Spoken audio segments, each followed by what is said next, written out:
from the White House.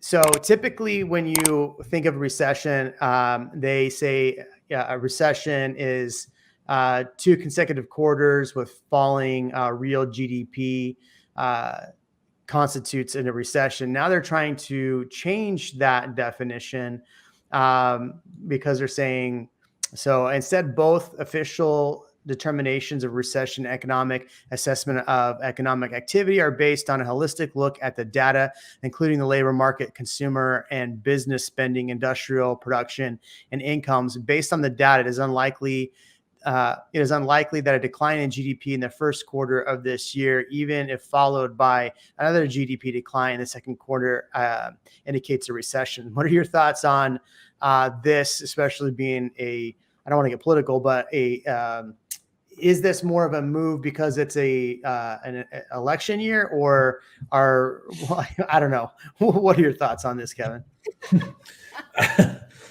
Sometimes I don't know if I should even share my thoughts on this kind of stuff, because you should. That's why we bring you on here. No, I mean, I get it, but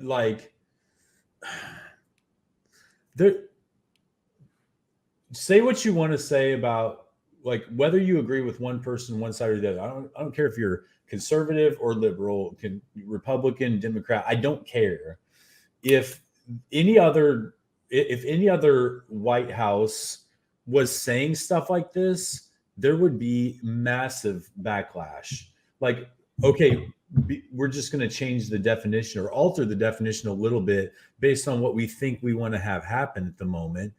I see a lot of this lately, really downplaying things that have been for decades. Very clearly one thing, and then saying, okay, well, no, it's not really the same. We never really said that GDP is 2 quarters. I actually have been looking this up too. A lot of information online right now is not saying 2 quarters of negative GDP. It's just saying a period of high interest rates and low economic growth over an extended period of time. This is why I don't I think often you should be saving things off of the internet that are relevant, because those records can get corrected and you'll never be able to find proof anywhere of any of this information. It's funny, this is completely irrelevant to that, but I saw these videos about there's apparently verses in the Bible that have been left out recently in printings of the Bible. They're just not there. An entire verse number, it'll go from 16 to 18. Verse 17 is completely gone because the new printer decided for some reason it wasn't relevant anymore.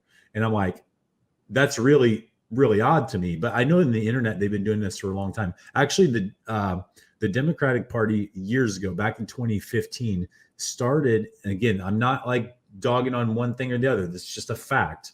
They created a group called CTR, which is Correct the Record.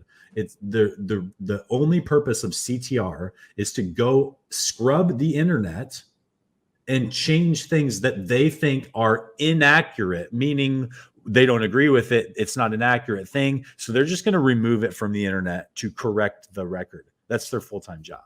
So same thing for this. At some point, we'll all say, wait a second, I thought Chick-fil-A was spelled CHIC, not CHICK. And then you go back and can't find any proof of it. Or I thought, Sinbad played this role of Shazam, and it actually wasn't a thing that was even, real. So I don't know. That's just my thoughts on that. That was Shaq, man. Or Shaq or whatever. That is so nuts, though, with that. It's 1984 is banging in my head. Yeah. Thanks, Kevin. Well, it's true. No. Well, I was just going to say that reminded me, and this is the other side of things, how apparently they go back and shows on Netflix and stuff, and they will actually edit them and change them entirely. So if you go back, they can be completely different because they decided they didn't like something in it. And I was like, oh, that's weird. And then it's changed forever. But anyway, that's on a lighter side, I guess. But revisionist. How do you think? But so I guess my question then, for you, Sarah, is if they're changing the definition of what a recession is, and let's say these numbers come out that we're actually in a recession, but we're not because not by this administration's definition, how does that impact the bond market? How does that impact interest rates? How does that impact housing? Do we actually see interest rates go down? I think that's more of my question. And then, Ian, I want to get your feedback too. Sure. Yeah. I mean, I'm at the end of the day, numbers are numbers, right? Like we can't, unless they're physically changing the numbers of what's like forging numbers or falsifying data, like numbers are numbers and they are what they are. Like you can call it whatever you want. You don't have to admit it's happening, but that doesn't mean it's not happening. So like with the GDP, like Yellen is coming out and trying to like prep. I don't know if they're I don't know. Like, I'm going to be really positive about this. And maybe they're just trying to like not make everyone go into panic with recession because everyone just has 2008 because that was the most recent one that happened. I don't know, but I'm being very positive with this. But basically, it's crazy. It is crazy how they're coming out and saying like, oh no, this isn't going to lead to a recession. If the negative numbers come out, they're just negative numbers and it's okay. And it doesn't mean recession. And I just think that that's not being very honest.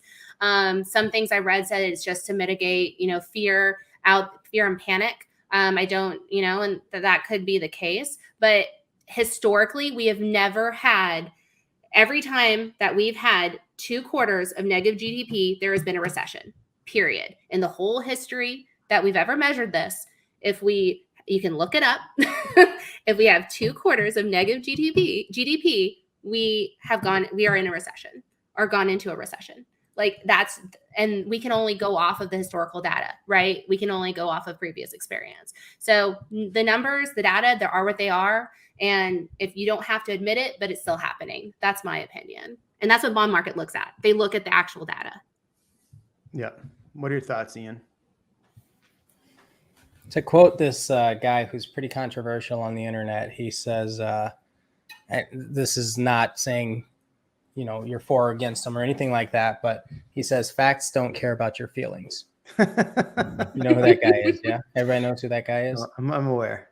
and I look at it like it'd be really cool if we just had a site that published data, no words. Like how interesting would that be? It's like, hey, this is happening. Hey, this is happening, but no words, because the words, which is what we're seeing on the White House website, are more fluid. They're designed to attach to your emotions and make you make decisions on that, or create a smoke screen on that. But I think overall, the data, like you said, it's historical data. Every time this happens, we end up going into a recession. And I think 2008 specifically was an anomaly with how it transpired. But every other one has still been that way. And you can't change that.